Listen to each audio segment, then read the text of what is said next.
We have all felt lonely before, I think.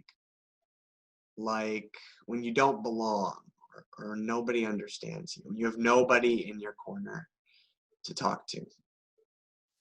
And I think being lonely like that is one of the worst feelings in the world. I really do. It sucks. It drains you. I mean, you're just tired. Anybody can relate? Yeah, I'm sure we can. So this month we're talking about friendships and good friends, the kind of friendships that make us healthy and help us to get better, which for this month we're calling lifelines. Those friendships are some of our best resources when we get lonely. If you've got a couple friends like that, a couple of friends that really help you to grow and thrive, who stick with you through thick and thin, you know that when you're feeling down, they're going to help you feel better. And when you don't have friendships like that, missing those friendships can be a huge part of what drives our loneliness. Building those friendships is hard. It's like 50% luck and 50% making really intentional, hard choices about the people we spend our time with, about making people a priority. But one of the best things we can do to get friendships like that is to be a friend like that. So if you want to be that kind of friend, to be a lifeline, we need to learn how to be there for people when they're feeling their worst and when they're at their loneliest. So how do we do that? Paul, who we talk about a lot here at Jolt, he wrote like a solid third of your New Testament, had this crazy experience with Jesus, ended up following the guy after he got blind and there was a flashlight and all this stuff happened. But Paul wrote about a third of our New Testament. He gives us a picture of how we're supposed to treat each other. And I love this picture. It comes to us in Romans chapter 12, and that's what we're going to be talking about this morning. Romans chapter 12. It's full of practical advice about how to be a good friend, a good neighbor, just a good person, really. And the picture that we get is beautiful and challenging. So I'm going to run you through some of my favorite quotes. So this is a big chapter. It's packed with stuff, and there's no way I can cover all of it. So if today you feel like you want to get connected with Jesus a little bit and you don't know where to start reading, go to Romans chapter 12 and just read the whole thing. It's not super long, and it is full of good advice. But I want to give you some best hits that are applicable to how you can be a better friend today. One of the first things that Paul says is he writes, love one another with mutual affection. Outdo one another in showing honor. So what does that mean? It means your friendships should always, always, always be mutual. If you're always the one giving or you're always the one taking, that's not a lifeline.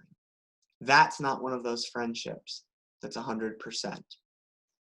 One of those two people, and often both people in that friendship, are going to end up feeling super lonely because there's parts of their lives that they don't feel like they can share with each other.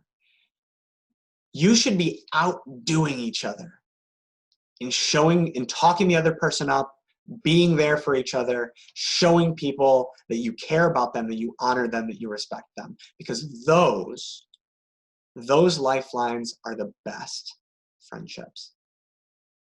Now, a couple of verses later, Paul says, rejoice with those who rejoice and weep with those who weep. And as far as friendship advice goes, that's like top of my list for some of the best advice about how to be that kind of a lifeline friend. When you're feeling down, sometimes the best thing someone can do is to be there with you. Celebration, rejoicing, partying, hanging out, and just everything being positive vibes. I think we make that out like that's what all of friendship is supposed to be all the time, but that's not what our lives are. Our lives aren't always upbeat and happy. Sometimes they are for a really long time, but some people that's just not the case. So celebration, that's a season. And so is being sad, and that's okay. if you're feeling down, your friends don't need to fix that. They're not bad friends if they fail to fix that. And if, we're in middle school or high school or, early adult, whatever, nobody ever really gets this down, but you can't fix a bad week. It just is. So when you're feeling down, your friends don't need to fix that. And if they're feeling down, I want to tell you right now, it is okay to just be with them, get a snack, and be sad together. Because those friendships where you can do that, where you can just sit in each other's company and be okay, and it makes it better for the two of you being there, those lifelines are the best friendships. Now, Paul has a lot more advice in this chapter, and I'm not going to get into all of it, obviously.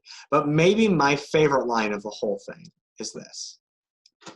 If it is possible, so far as it depends on you, live peaceably with all.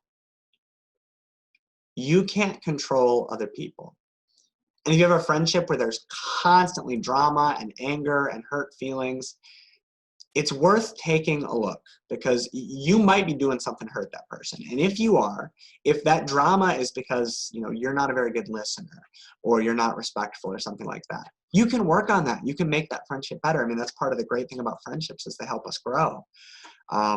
But sometimes, I think often it's hard for us to hear this, because we just kind of want it to be our fault, because that means we can fix it.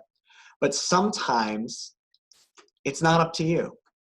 Sometimes the problem is you two aren't compatible as friends. Or the problem is the other person has something going on and they're not handling it well. They're taking it out on you. Sometimes the problem is that person's just being a little bit dramatic. If you're doing something to hurt that person, stop. But sometimes you just got to be okay with the other person being mad at you. This is one that I am really, really bad at. I do not like people being upset with me at all. I hide in my room and cry. I just don't like it, not a bit. But sometimes it's okay for other people to be mad at you. It's okay for them to not like what you did, or to not like you. And instead of trying to fix that, as much as it depends on you, as much as it's within your control, be at peace. But if someone else is intent on having a problem, that's not your fault. You're not evil. You're not a bad friend. The best friendships will be peaceful. So don't start drama. Talk to your friends about what's upsetting you before it becomes a big deal. And as far as it depends on you, be at peace. Don't start the drama. Don't fuel the drama. And the friendships where you manage to do that, where you manage to, as much as it depends on you, live at peace, those lifelines are absolutely going to be your best friendships. And this is hard. But there's this story from the Gospels that I really love, where Jesus and his disciples meet a crowd out in the wilderness. And everybody gets hungry and they're too far away from town to go get food. And one little kid has a tiny little lunchbox, right? And so he takes the lunchbox to Jesus, because Jesus is asking who's got food. Hands him 5 pieces of bread and a couple little fish. And there's like 5,000 people sitting here. There's no way that that's enough food for everybody. But Jesus looks at that, he blesses it, he prays over it, and he breaks it, and he passes it out. And there are 12 baskets of leftover food after everyone has feasted. It's going to take a lot to be this kind of friend.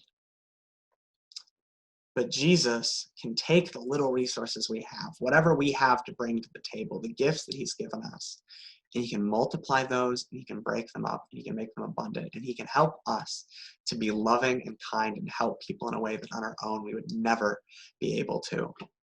Really, the best friendships are going to start with you getting as close to Jesus as possible, learning how to tap into that love and generosity that Jesus has, so that you can give that to your friends. And so I'm going to pray that we get that. Lord Jesus, thank you so much for the gift of that broken bread and the broken fish. Thank you for giving us the advice that we need to be good friends. And I pray that you would help us to live it out. In your name, amen. Have a good Sunday morning, everybody.